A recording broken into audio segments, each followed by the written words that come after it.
ഞാൻ ആശുപത്രി പോയിരിക്കുകയാണ്. നെയ്യാറ്റിൻകര ആശുപത്രിയിലോട്ടല്ല, ഇവിടെ അടുത്തുള്ള കയ്യമ്മള ആശുപത്രിയിലോട്ടാണ് പോകുന്നത് കേട്ടോ.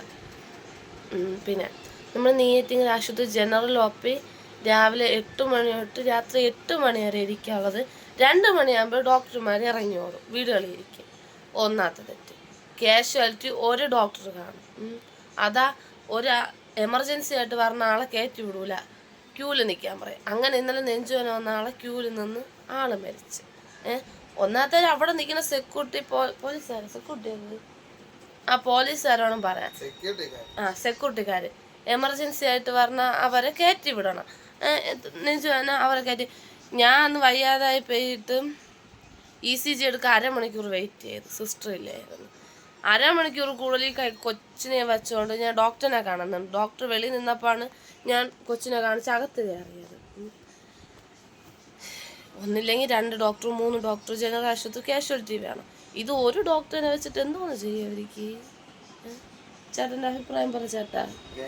ഇന്നലെ ഒരാൾ മരിച്ചു പോയായിരുന്നു നെയ്യാറ്റിൻകരയിൽ. അപ്പോൾ ഇത് ശക്തമായിട്ട് പ്രതികരിക്കണം. അവിടെ ഒരു 2-3 ഡോക്ടർമാരെ ഇങ്ങനെ കാണേണ്ടത്. ഇതിപ്പോൾ നമ്മളൊരു അസുഖമായിട്ട് പോയി കഴിഞ്ഞാൽ ഒരു ഡോക്ടർ കാണും. 100 രോഗികളെ ചികിത്സിക്കാൻ വേണ്ടി ഒരു ഡോക്ടറാണ് അതിൻ്റെ അകത്തുള്ളത്. അതങ്ങനെ ശരിയാവില്ല. അതുമല്ല, അത്യാവശ്യത്തിന് നമുക്ക് കുറച്ച് എമർജൻസി കേസ് വരികയാണെങ്കിൽ അവരെ നോക്കാൻ പോകും. അപ്പോൾ ബാക്കിയുള്ള രോഗികൾ അവിടെ നിൽക്കുകയുള്ളൂ. അതുമല്ല, ഇന്നാള് ഇവാന് പനിയായിട്ട് ഞങ്ങൾ 7:30 പോയി. തിരക്ക് കാണില്ല. ഇങ്ങ് വെളിയിൽ കിടക്കുന്ന തിരക്ക്. അതാ പിള്ളേർ ഛർദ്ദിച്ച് പനിയായിട്ട് ഛർദ്ദിച്ച് അതിനേക്ക് ആക്കിയില്ല നിർത്തി. ഞാൻ എടുത്ത OP ടിക്കറ്റ് വലിച്ചു ചൂട്ടി അവിടെ തന്നെ ഇറങ്ങിയിട്ട് ഞാൻ ഡോക്ടർ വീട്ടിലിരിക്കുന്ന അവിടെയാണ് ഞാൻ കൊണ്ടുപോയത്. പിന്നെ ഇതിൽ സെക്യൂരിറ്റിക്കാരെ കുറ്റം പറഞ്ഞ കാര്യമില്ല. അവരെ നമുക്കൊന്നും പറയാൻ പറ്റില്ല. അവർ ജോലി ചെയ്യുന്നു. അപ്പോൾ ഇത് നിയമപരമായിട്ട് ഇത്തിരി 2-3 ഡോക്ടർമാരെ നൈറ്റൊക്കെ ഇറങ്ങുകയാണ് നല്ലത്.